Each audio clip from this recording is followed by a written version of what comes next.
Gracias. ¿Cómo están, Doxa? Se ve que sí se bañaron hoy.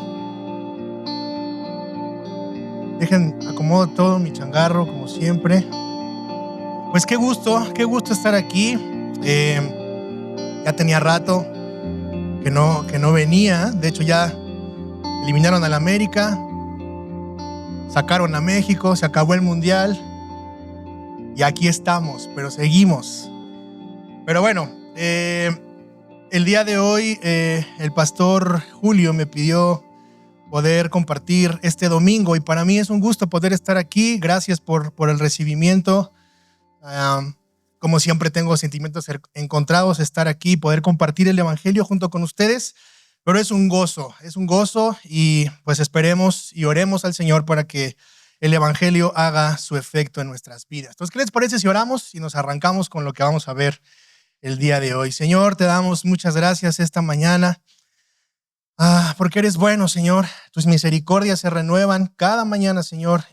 Y tú eres fiel a tu palabra, tú eres fiel a tu evangelio, Señor. Y te rogamos esta mañana que hables a nuestras vidas. Espíritu Santo, te pedimos que nos confrontes, que nos redargullas, que nos convenzas de pecado, de justicia, de juicio y que nos reveles a Cristo. Señor, que tú seas exaltado, que Cristo sea exaltado esta mañana, Señor. Padre, que todo lo que escuchemos lo podamos poner por obra en nuestros corazones. Abre nuestra mente, nuestro entendimiento, Señor. Señor, te pido que no haya nada escondido en mi corazón, Señor, que pueda ser fiel a tu palabra y que el mensaje del evangelio transforme nuestras vidas, nuestros corazones y nos anime a seguir adelante para compartir el evangelio allá afuera a tanta gente que lo necesita, Señor. Te damos gracias por todo esto, lo ponemos en tus manos y que todo sea para tu gloria. En el nombre de Jesús. Amén. Pues la verdad es que me quebré un poco la cabeza porque no sabía qué mensaje poder compartir con ustedes el día de hoy. Y en mi oración pude encontrar algo que puede edificar esta iglesia específicamente y a todas las iglesias y a aquel que escuche el mensaje. De manera que el día de hoy vamos a estar en Primera de Corintios. Nosotros estamos en una serie en Eclesia en Primera de Corintios. Así es que decidí tomar esta porción que compartimos hace unos días y creo que es bastante interesante y nos va a edificar unos a otros. Así es que vamos a Primera de Corintios y vamos a estar en los versículos del 18 al 30. Primera de Corintios, versículos del 18 al 30. Capítulo 1. Gracias. Sí, Primera de Corintios, capítulo 1, versículos del 18 al 30. Durante el sermón van a aparecer pasajes de esta porción, pero en distintas traducciones. Ocupé varias traducciones porque creo que hay palabras interesantes en las diferentes traducciones y vamos a ir desmenuzándolo poco a poco. Entonces te pido y te animo a que estés pendiente porque si te distraes probablemente te pierdas en la idea. Entonces te animo a que puedas estar pendiente y que podamos seguir juntos el pasaje y la idea del pasaje. Entonces, Primera de Corintios capítulo 1, versos del 18 al 30, le voy a dar lectura. Dice: porque la palabra de la cruz es locura a los que se pierden, pero a los que se salvan, esto es, a nosotros, es poder de Dios. Pues está escrito: destruiré la sabiduría de los sabios y desecharé el entendimiento de los entendidos. ¿Dónde está el sabio? ¿Dónde está el escriba? ¿Dónde está el disputador de este siglo? ¿No ha enloquecido Dios la sabiduría del mundo? Pues ya que en la sabiduría de Dios, el mundo no conoció a Dios, mediante la sabiduría agradó a Dios salvar a los creyentes por la locura de la predicación. Porque los judíos piden señales y los griegos buscan sabiduría, pero nosotros predicamos a Cristo crucificado, para los judíos ciertamente tropezadero y para los gentiles locura. Mas para los llamados, así judíos como griegos, Cristo poder de Dios y sabiduría de Dios. Porque lo insensato de Dios es más sabio que los hombres y lo débil de Dios es más fuerte que los hombres. Pues mirad, hermanos, vuestra vocación, que no sois muchos sabios según la carne, ni muchos poderosos, ni muchos nobles, sino que lo necio del mundo escogió Dios para avergonzar a los sabios, y a lo débil del mundo escogió Dios para avergonzar a lo fuerte, y lo vil del mundo y lo menospreciado escogió Dios, y lo que no es, para deshacer lo que es, a fin de que nadie se jacte en su presencia, mas por él estáis vosotros en Cristo, el cual nos ha sido hecho por Dios sabiduría, justificación, santificación, redención, para que, como está escrito, El que se gloríe, gloríese en el Señor. El mexicano promedio vive alrededor de 80 a 85 años. En mayo de este año yo cumplí 40 años. Sé que me veo más joven, pero cumplí 40 años. Y preparando este sermón meditaba en que si tomáramos como ejemplo que el mexicano promedio vive 80 años, tal vez esté yo en la mitad de mi vida, 40 años. Y pensaba si en estos 40 años yo podría decir que tengo algo de sabiduría. Si a lo largo de estos 40 años que he vivido, el Señor puede darme algo de sabiduría o pudo darme algo de sabiduría en este tiempo para tomar ciertas decisiones. También pensaba en algún consejo que escuché de joven y que tal vez el día de hoy no lo tomaría para nada o sería un muy mal consejo. Tal vez muchos de nosotros hemos recibido consejos desde la niñez, desde la juventud, aún en la edad adulta, y tal vez pensamos que en ese momento ese consejo era un gran consejo.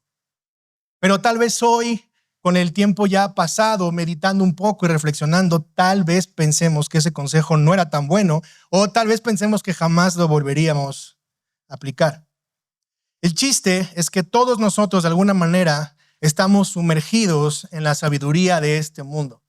Cada uno de nosotros hemos sido salpicados por la sabiduría de este mundo. Y es más, algunos de nosotros inconscientemente tal vez tomamos ciertas referencias a la sabiduría de este mundo para la toma de decisiones en nuestras vidas.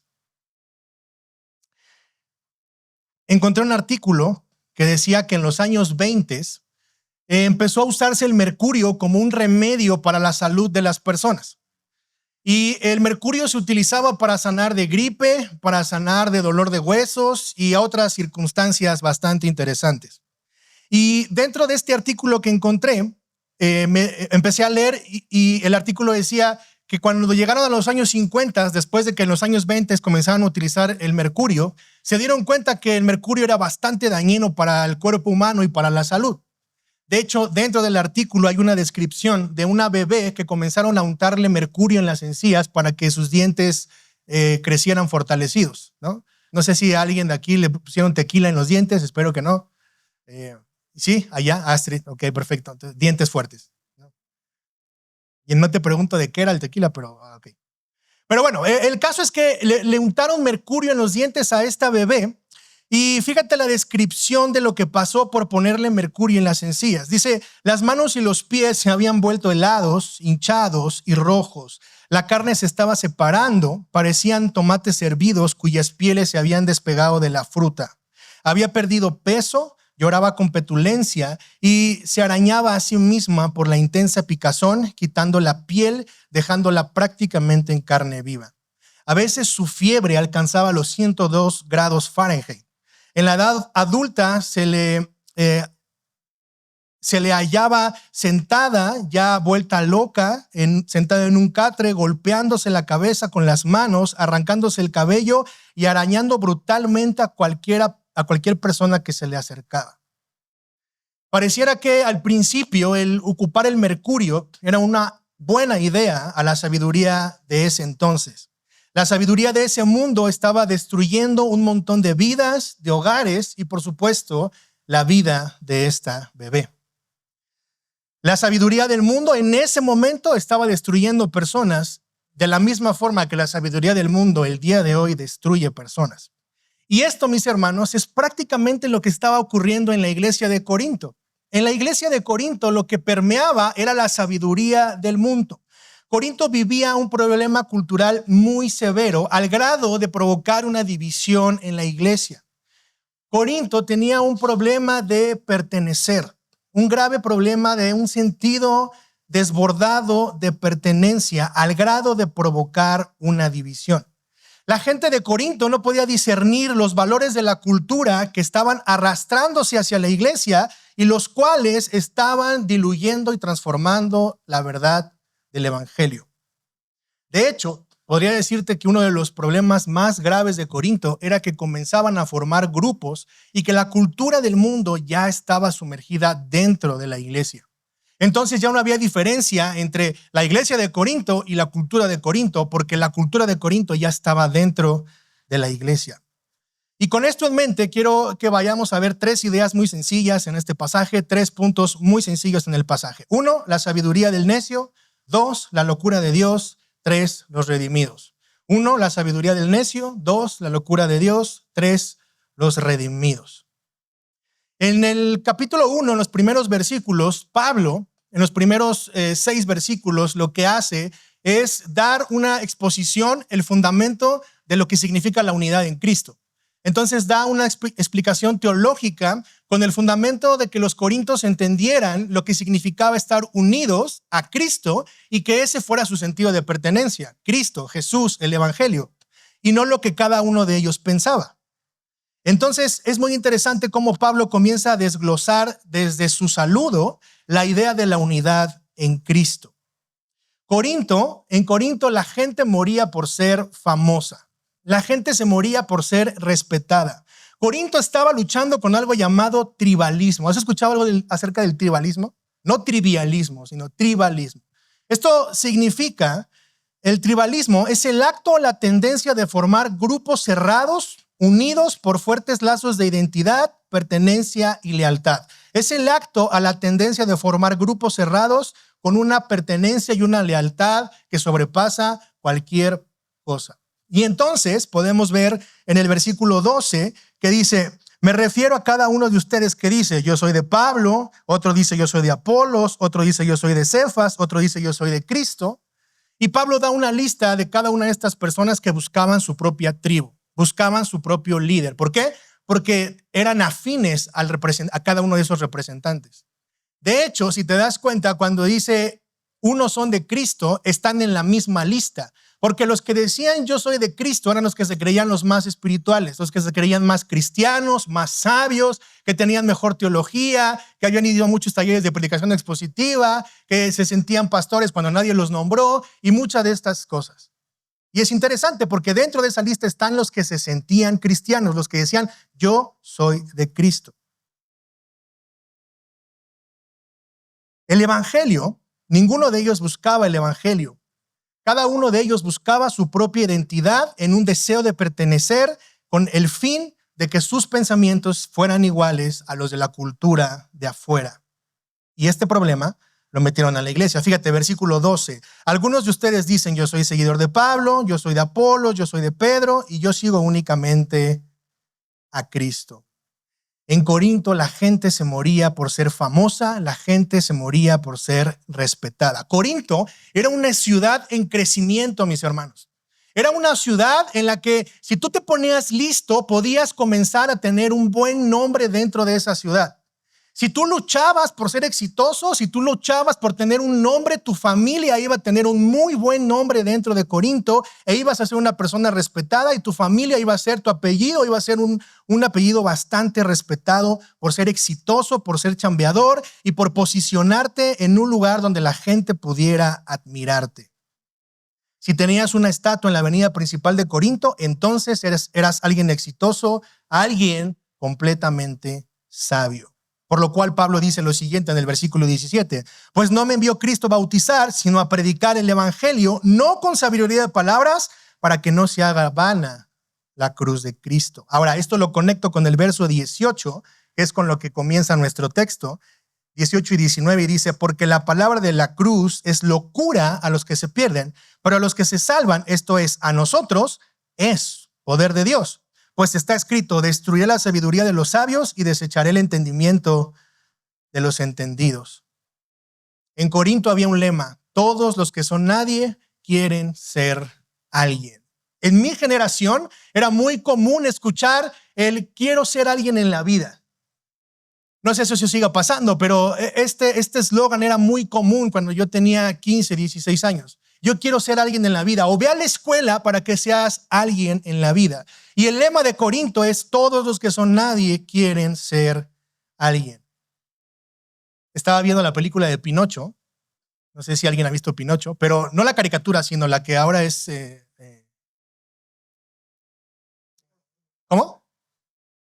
De Guillermo del Toro, exacto. No, la otra de Disney, la que no es caricatura. Pero bueno, el caso es que estaba viendo Pinocho y es muy interesante porque hay una escena donde Pinocho se va a la escuela, se le hace tarde Pinocho quiere ir a la escuela, su papá le dice que tiene que ir a la escuela, que es importante ir a la escuela porque es importante aprender, es importante crecer, tener conocimiento y eso lo va a forjar, etc. Entonces, Geppetto manda a Pinocho a la escuela y ahí va Pinocho en el caminito hacia la escuela y de repente se cruza con el honrado Juan, ¿cierto? O Juan el Honesto, porque así se le llama en esa versión de Pinocho, Juan el Honesto. Y entonces Juan el Honesto ve a Pinocho que va caminando ahí, ve una marioneta sin hilos. Lo cual dice, wow, eso es impresionante porque esa marioneta me va a hacer rico, me va a hacer millonario, me va a dar una posición, me va a hacer famoso. Y eso está en el diálogo, lo puedes revisar. Y entonces el honrado Juan se acerca a Pinocho y le dice lo siguiente, Pinocho, ¿a dónde vas? Y Pinocho le contesta, voy a la escuela. Y el honrado Juan le dice, ¿qué no has escuchado del camino fácil al éxito? La escuela es para los niños ordinarios, Pinocho. La escuela es para los niños monótonos, comunes, aburridos y tontos. Tú lo que necesitas, Pinocho, es ser famoso.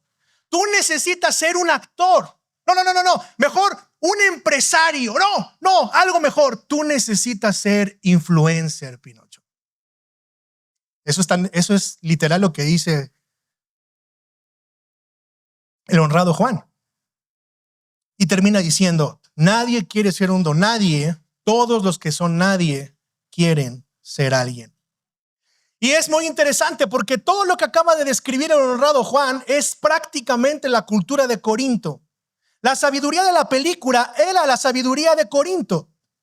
Es la sociedad en la que Corinto se desenvolvía. Ser famoso es igual a ser exitoso, por lo tanto ahora soy sabio.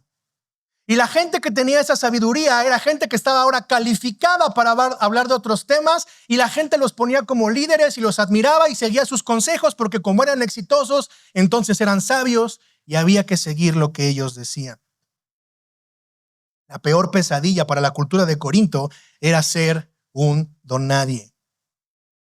Si se veía alguien exitoso, se asumía que esa persona tenía sabiduría, que aplicó un gran conocimiento y eso lo llevaba a tener éxito. Y como entonces tiene conocimiento, ahora podía hablar de otras cosas en las cuales ni siquiera estaba calificado o ni siquiera era su rama. Ahí tienes, por ejemplo, hoy a Aislinn Derbez y a Mauricio Ockman, ¿no? La gran pareja del año. Ellos se divorciaron y entonces como se divorciaron y ahora se reconstruyeron, ahora hicieron una película del amor. Y entonces como ellos se reconstruyeron y les funcionó, ahora son unos sabios para podernos dar consejos del amor, del matrimonio, de cómo te tienes que divorciar para poder reconstruirte.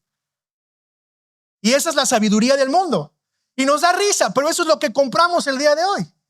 Eso es lo que vemos en las noticias, en el TikTok, en el Instagram, en el Facebook, y compramos esa idea de sabiduría absurda porque queremos ser como Aislinn Derbez y como Mauricio Ockman, que se divorciaron, se reconstruyeron y ahora están juntos.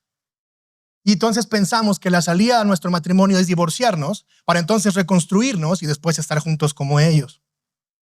Mark Zuckerberg, el líder de Facebook, es un hombre sumamente exitoso. Y entonces eso lo hace sabio para el mundo y le da derecho de opinar de lo que sea. De hecho, ahora sacó una columna donde el hombre puede opinar de temas teológicos acerca de Dios, pero el hombre no tiene ni idea de lo que es hacer una exposición, una exégesis o una inferencia teológica, pero el cuate tiene ahora, como es exitoso, eso lo hace sabio y le da la autoridad de ahora dar referencias teológicas. Y entonces compramos esa idea. Compramos la sabiduría del mundo solo porque la figura que nos ponen tuvo éxito y eso lo hace sabio. Se nos dice que lo que más necesitamos es escuchar nuestro corazón, ¿no es cierto? Tus sentimientos es lo que importa. Tu cuerpo, tus reglas. ¿Cuántos dicen amén?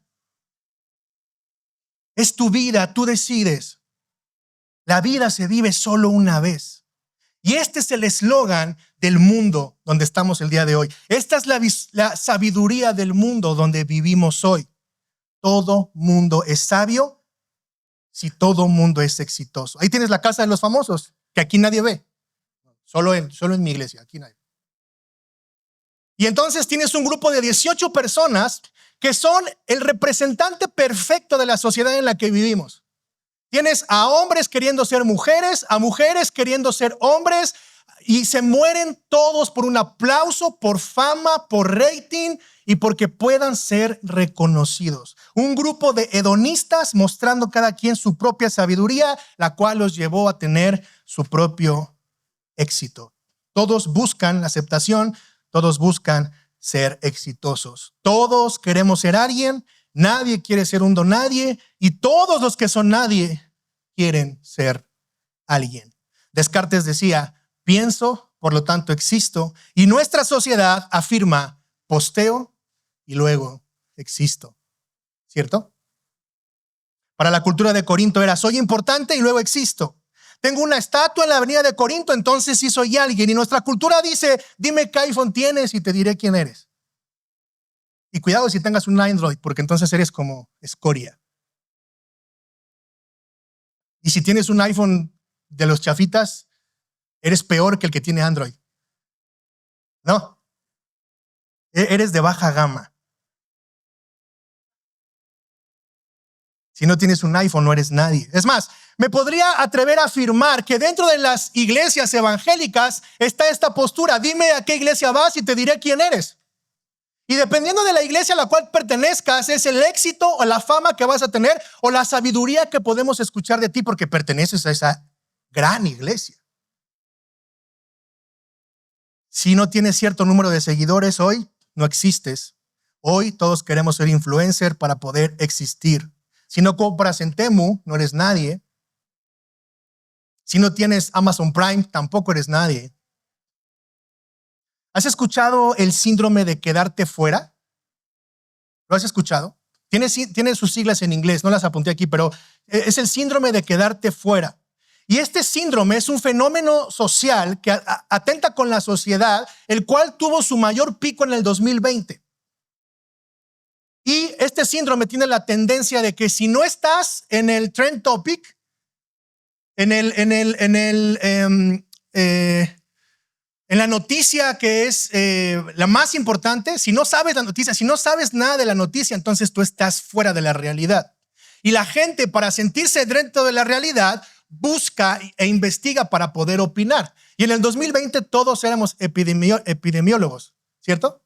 Porque justo fue cuando terminó la pandemia y entonces estabas ahí viendo todas las noticias, sabiendo cómo era el COVID y entonces te convertiste en un epidemiólogo y todos opinábamos y entonces veías las noticias y López-Gatell era un tonto a tu lado porque tú ya sabías absolutamente todo de las epidemias, de las pandemias, del COVID-19, 2025 y de todos porque tú sabías mucho. Luego viene la guerra entre Rusia y Ucrania y entonces ahora todos somos expertos en conflictos internacionales, entonces posteo y luego existo. Y así casi como el pez que no se da cuenta en qué agua se encuentra, muchos nos damos cuenta de la cultura en la que vivimos y entonces comenzamos a consumir esos valores y después nos metemos a la iglesia y eso era lo que estaba pasando en Corinto. De hecho, eso es lo que sigue pasando en la iglesia del día de hoy. ¿Conoces a este personaje, Alfredo Adame? Interesante. Primero se vendía como un gran actor. Y que era la imagen de Televisa de no sé cuántos años y sus credenciales y no sé qué. Después se vendía como un karateca, ¿no? Que daba patadas voladoras y que no sé qué cosa y que era no sé qué y que rompía tablas y no sé qué. Después que se iba a aventar un tiro con el cuate que escribió Cañitas, ¿no? Y que era un boxeador y que se iba a subir al ring. La semana pasada dijo que ahora iba a ser DJ. Y ahora dice que la próxima semana va a abrir una cuenta de OnlyFans. ¿No sabes qué es eso? Investígalo. Mis hermanos, para el mundo, quiero que te des cuenta que esto es lo que consumimos. Para el mundo esto es éxito. Para el mundo esto es sabiduría. Ahí tienes a José Ramón Fernández que se está como retirando y ahora todo el mundo lo quiere entrevistar. Y en una entrevista que le hace a Adela Micha, le pregunta todos sus éxitos y él dice todos los mundiales, todos los olímpicos que cubrió y es el mejor comentarista deportivo de la historia de la televisión mexicana. No hay duda de eso. Y le preguntan, oye, ¿qué onda con tus hijos? Y responde, no vi nacer a ninguno de mis hijos. Porque cuando nacía cada uno de mis hijos, yo estaba en el mundial o yo estaba en las olimpiadas. Oye, ¿qué piensan tus hijos de eso? Y dice, bueno, en una entrevista, mi hijo mayor dijo que su papá era el mueble más grande de todo México. Pero él en las Olimpiadas, en los mundiales. Y eso lo llevó a ser el comentarista deportivo más famoso de este país. Y difícilmente alguien lo va a tumbar. Pero para sus hijos es el mueble más grande de todo México, porque nunca existió en su casa. Y entonces José Ramón Fernández es una persona calificada el día de hoy por su sabiduría, por su éxito, para hablar de cualquier cosa. Mis hermanos, la conclusión es bastante triste, ¿no creen? Buscamos éxito, buscamos aprobación, y esa es la sabiduría de este mundo. Esto es a lo que Pablo se refiere cuando habla de la sabiduría del mundo en este capítulo, y la contrasta con el mensaje del evangelio, que para los sabios del mundo es una verdadera locura. Fíjate, punto número 1, la sabiduría del necio, verso 23. Pero nosotros predicamos a Cristo crucificado, piedra de tropiezo para los judíos y necedad para los gentiles. Verso 18, el mensaje de la cruz es una ridiculez para los que van rumbo a la destrucción. Mis hermanos, el evangelio es para los necios de este mundo. El necio juzga el mensaje de Dios. El necio se atreve a buscarle algo que sea incorrecto entre su lógica para decir: Dios se equivoca, yo soy más sabio que Dios. Y el evangelio, como tal vez lo has escuchado muchísimas veces desde este púlpito, son las buenas noticias. ¿Las buenas noticias de qué? Y lo primero que la Biblia nos muestra es nuestra posición real delante de Dios sin Cristo. Fíjate, Romanos 2 del 1 al 5 dice: tal vez crees que puedas condenar a tales individuos, pero tu maldad es igual que la de ellos y no tienes ninguna excusa. Cuando dices que son perversos y merecen ser castigados, te condenas a ti mismo, porque tú que juzgas a otros también practicas las mismas cosas. Y sabemos que Dios, en su justicia, castigará a todos los que hacen tales cosas. Y tú que juzgas a otros por hacer esas cosas, ¿cómo crees que podrás evitar el juicio de Dios cuando tú haces lo mismo?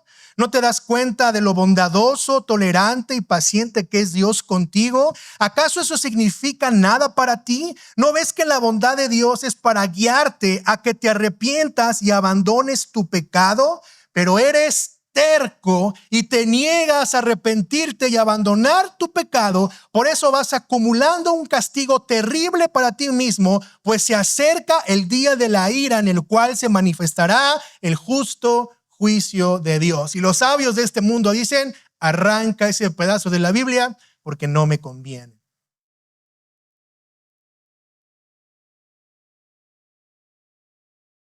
Romanos 3:10, no hay ni un solo justo, ni siquiera uno. Nadie es realmente sabio, nadie busca a Dios, todos se desviaron, todos se volvieron inútiles. No hay ni uno que haga lo bueno, ni uno solo. Efesios capítulo 2, verso 3, todos vivíamos así en el pasado, siguiendo los deseos de nuestras pasiones e inclinación a nuestra naturaleza pecaminosa. Por nuestra propia naturaleza éramos objeto del enojo de Dios, igual que todos los demás. El mensaje de la cruz se resume en la verdad del evangelio. Y nos damos cuenta cómo cuando comparamos el mensaje de la cruz con la sabiduría de este mundo, prácticamente estamos condenados. Pero gracias a esas malas noticias, fíjate lo que dice ahora acerca del evangelio y las malas noticias. Efesios 2, 4 al 10. Pero Dios, que es tan rico en misericordia y nos amó tanto, que a pesar de que estábamos muertos por causa de nuestros pecados, nos dio vida cuando nos levantó junto con Cristo de los muertos. Es solo por la gracia de Dios que ustedes han sido salvos. Verso 8, Dios los salvó por su gracia cuando creyeron. Ustedes no tienen ningún mérito en eso, es un regalo de Dios.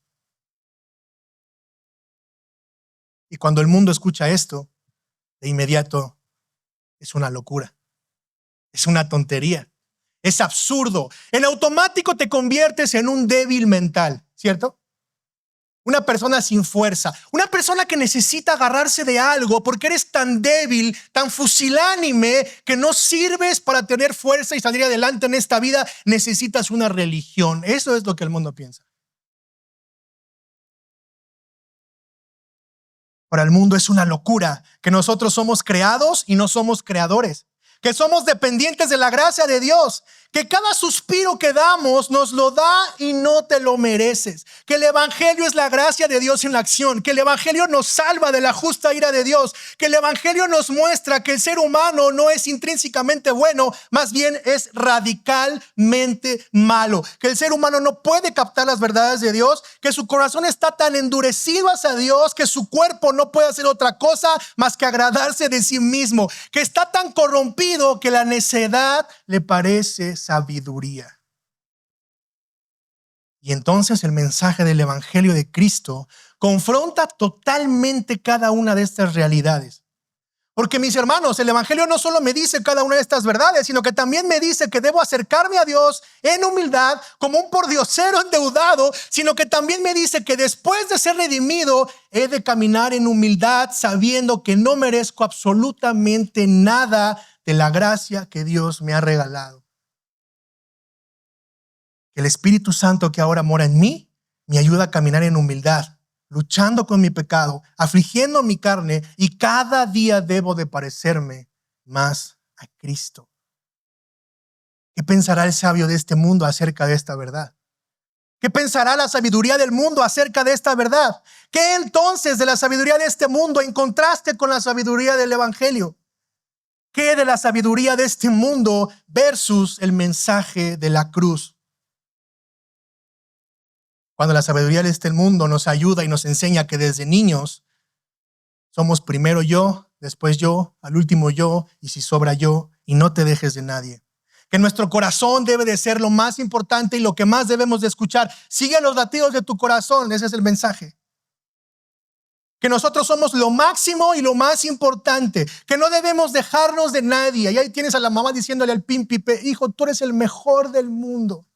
Al príncipe, que no comete errores, que es un wow, es un belleza de muchacho. Para la gente de Corinto, que tenía este pensamiento, su teología era bastante adecuada, era bastante nutrida. ¿Por qué? Porque ellos creían en dioses fuertes, orgullosos, caprichosos, dioses a la medida del adorador.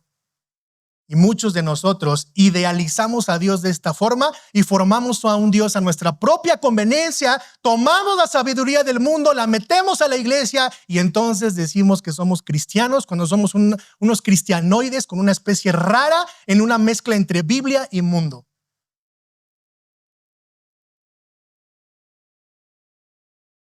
Para el mensaje de los sabios de este mundo, era inconcebible pensar en un Salvador humilde, un Salvador que fue desnudado, un Salvador que fue traicionado por sus discípulos, un Salvador que murió solo, que murió en angustia, que no pudo con sus enemigos, un Salvador que nos llama a vivir en humildad.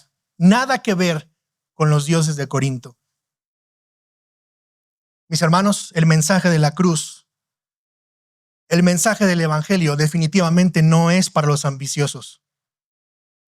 El mensaje de la cruz no es un mensaje para los emprendedores o para los influencers. ¿Sabes por qué? Porque el sufrimiento es el modus operandi de Dios. El sufrimiento es el modus operandi de Dios. Es la forma en la que Dios trabaja. Es la forma en la que Dios trajo salvación. Es la forma en la que edifica su iglesia. Es la forma en la que el cristiano madura. Es la forma en la que Dios santifica a su pueblo. Iglesia, Pablo no da recetas para el éxito. Nunca las da. No están ahí. No te da 5 puntos para un matrimonio exitoso, 10 puntos para una empresa, wow, 8 puntos para hijos triunfadores. Eso no existe. Pablo nunca va a dar recetas de éxito. Pablo no escribe un conjunto de principios para mejorar tu vida ahora.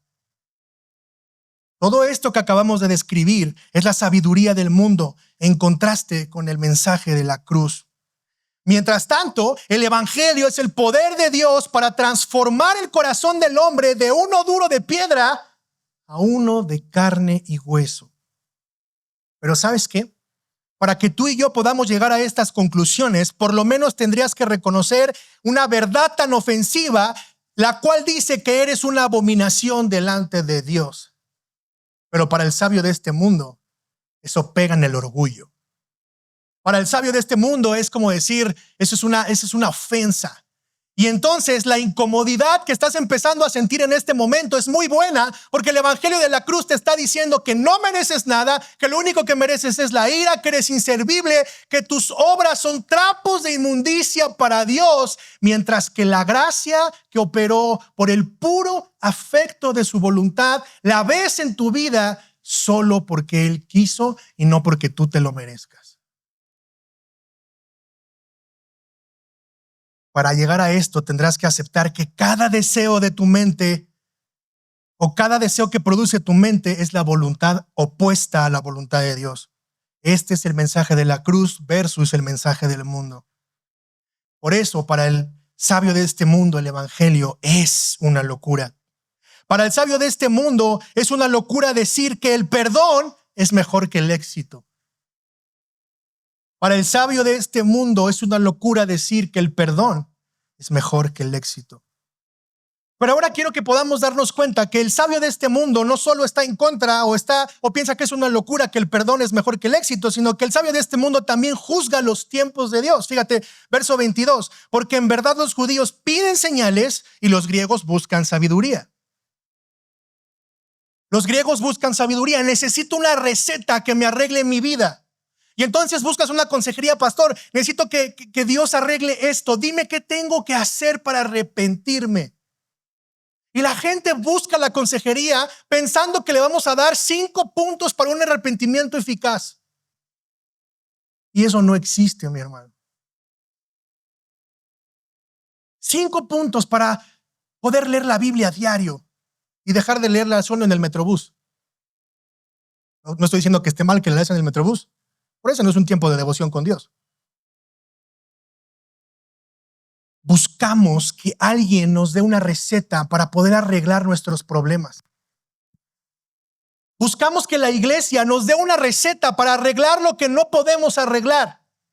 Y entonces quiero salir del alcoholismo, quiero dejar de ser mujeriego, quiero dejar de adulterar, quiero dejar de ver pornografía, quiero dejar de ser chismoso, quiero dejar de ser mentiroso, quiero dejar mi lujuria, quiero dejar mi envidia, quiero dejar mi soberbia. Y lo que hacemos es buscar una receta como los griegos para que entonces encuentre una solución para mi vida.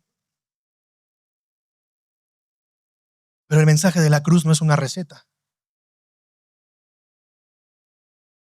Y entonces, si me dices que el perdón es mejor que el éxito, olvídalo, eso es una estupidez. Pero también el sabio de este mundo juzga los tiempos de Dios. ¿Te acuerdas en Mateo 16, cuando Jesús está caminando con sus discípulos y los judíos le piden una señal? ¿Recuerdas ese pasaje? Los judíos se acercan y le piden señales, pero no se dan cuenta que desde los primeros capítulos Jesús ya ha mostrado señales. Jesús ya había sanado gente, ya había multiplicado panes y peces, ya había hecho milagros, ya había resucitado, Jesús ya había dado demasiadas señales, pero estos hombres querían señales. Y quiero que te des cuenta de la ironía.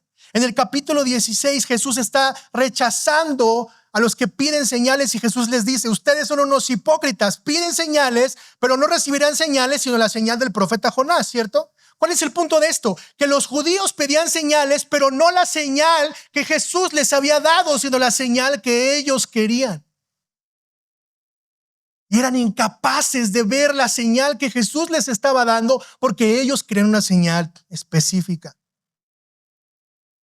Ellos no querían un carpintero humilde que viniera a ser humillado. Ellos querían un conquistador que terminara con los romanos y que les diera una vida de éxito. Querían un salvador que les bendijera su agenda, ¿cierto? Y muchos de nosotros venimos buscando un salvador que resuelva nuestras agendas. El necio de este mundo juzga los tiempos de Dios porque no piensa que Dios es soberano y que Dios está por su gloria y no por tu agenda. Mi hermano, Cristo no murió para bendecir tus planes. Cristo no murió para bendecir tus planes. Muchos de nosotros nos acercamos a Dios o nos alejamos de Dios porque pensamos que Dios no nos ha dado la señal que estábamos esperando. Juzgamos a Dios en lugar de que Dios nos juzgue a nosotros porque sus tiempos no son nuestros tiempos. Y tal vez Dios no sanó a la persona que querías. Tal vez Dios no levantó a esa persona de esa enfermedad. Tal vez no abrió la puerta que tú estabas pidiendo a eso que tú querías. Tal vez te cerró la puerta o no te sanó o sanó a otra persona y no era la que tú querías. Pero así como para los griegos, como para las personas de este tiempo, el pensar que el perdón era mejor que el éxito era una locura. Para los judíos, el pensar que los planes de Dios eran mejor que sus planes era una verdadera locura. Y entonces te pregunto, ¿estás juzgando la sabiduría de Dios? ¿Crees que Dios te dará éxito? ¿Crees que Dios te va a llevar a una mejor temporada, como dice Andrés Speaker? ¿Crees que por ser cristiano Dios te dará éxito? ¿Crees que por ser cristiano Dios te va a dar un buen trabajo? ¿Crees que por ser cristiano Dios te va a dar una buena familia? ¿Crees que Dios te dará la mejor temporada de tu vida? Te pregunto, ¿será que estás consumiendo mercurio? ¿Estarás siendo envenenado por la sabiduría de este mundo? ¿Crees que Dios te dará la señal que le pidas? ¿Esperas rendir tu vida hasta que recibas la señal que tú esperas? ¿Crees que Jesús murió para bendecir tu agenda? ¿Estás contento con un Salvador soberano que viene a establecer su reino, aunque aplaste el tuyo? ¿Estarás consumiendo mercurio, hermano? Punto 2, la locura de Dios.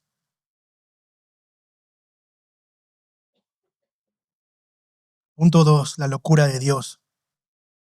Verso 27 y 28 dice, sino que el necio del mundo escogió Dios, lo necio del mundo, escogió Dios para avergonzar a los sabios.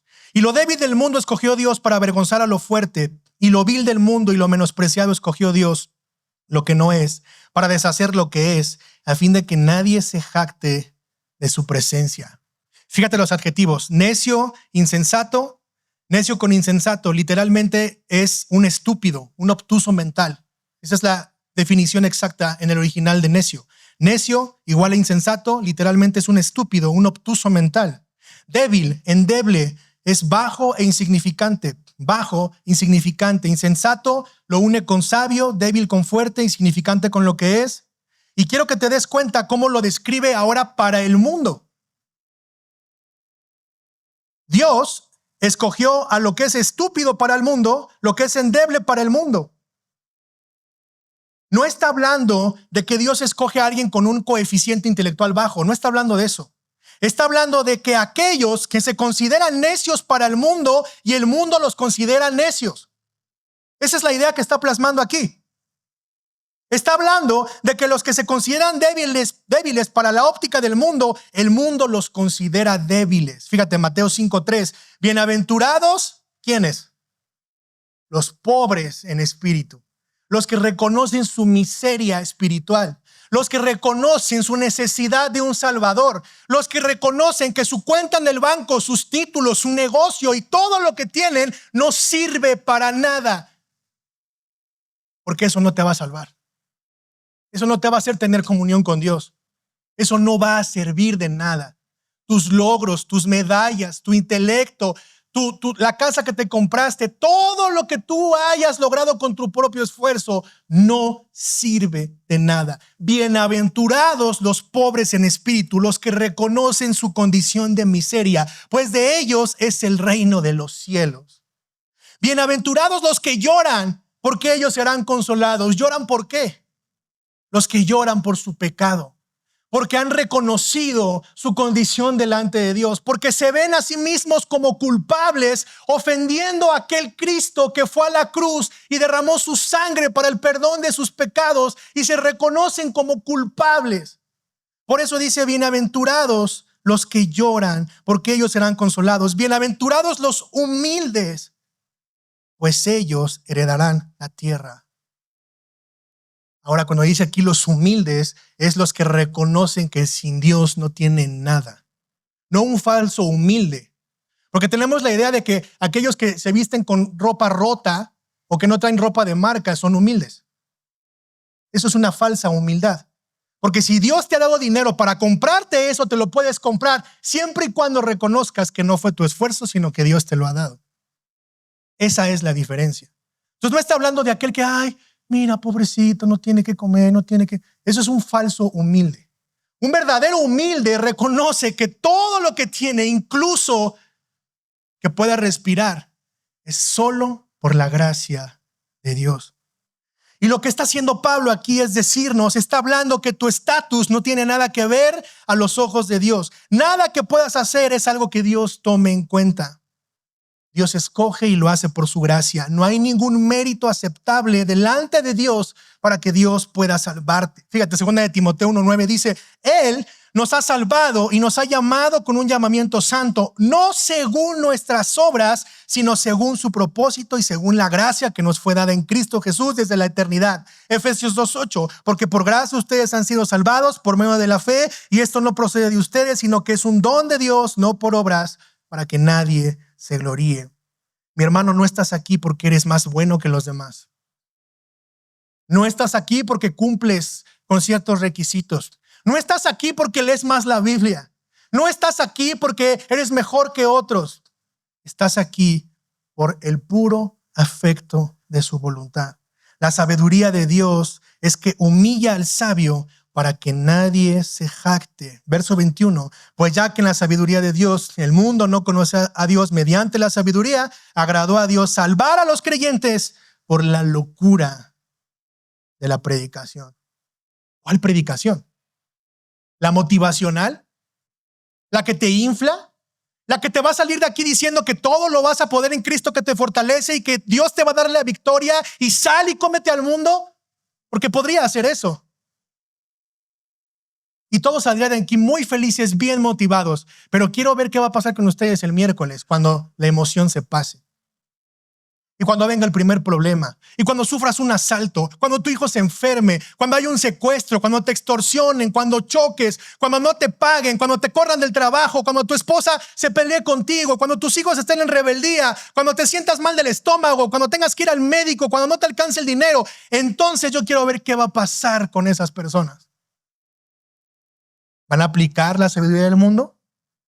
¿Vas a seguir consumiendo mercurio?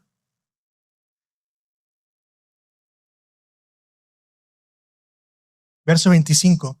Porque lo insensato de Dios es más sabio que los hombres y lo débil de Dios es más fuerte que los hombres. Punto 3, y con este termino, los redimidos. Verso 23 y 24.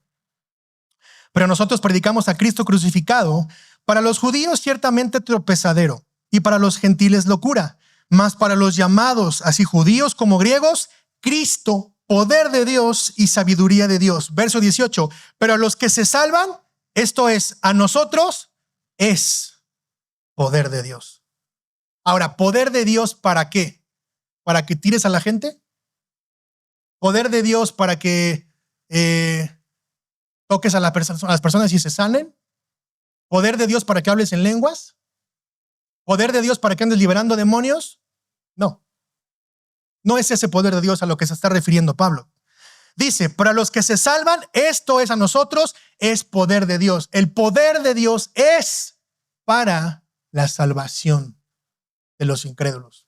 El poder de Dios opera para la salvación de los incrédulos.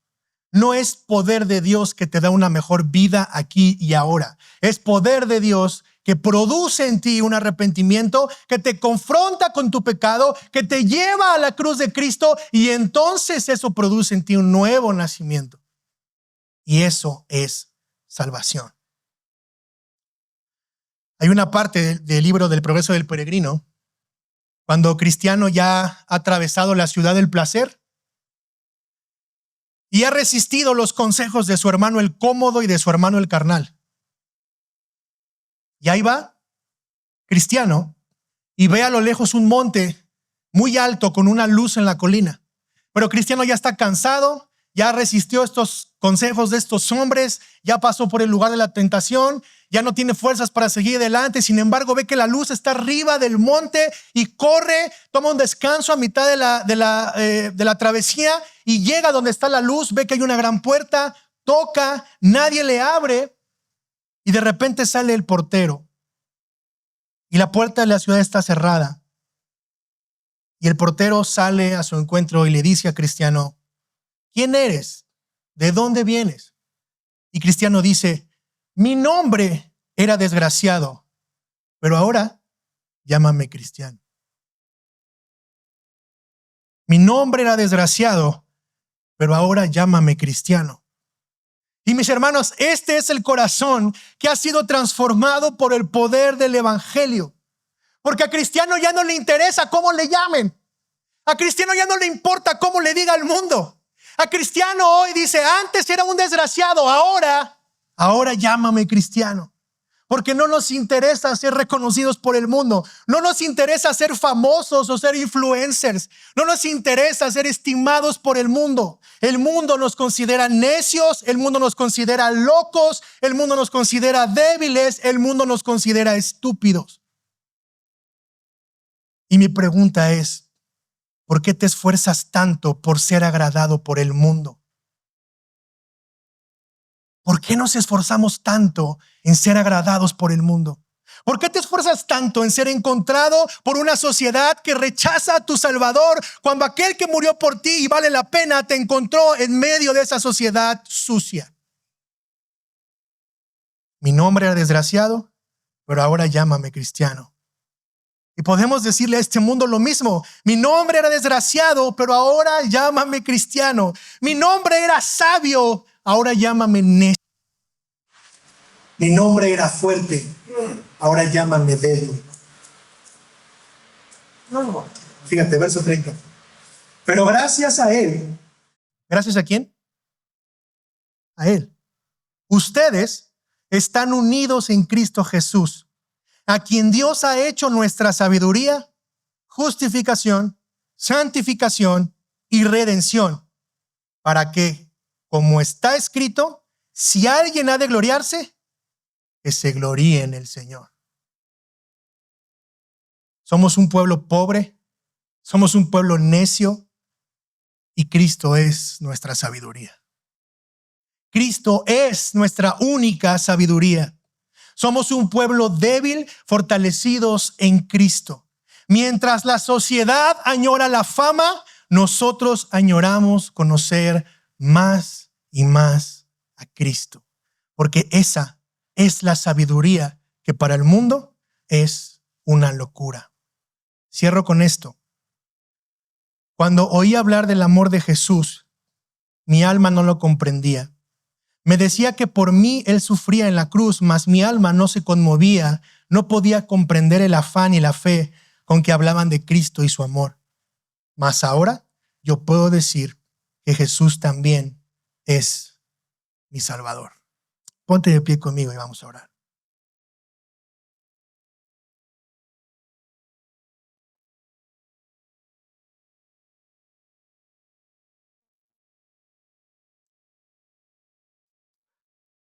Señor Jesús,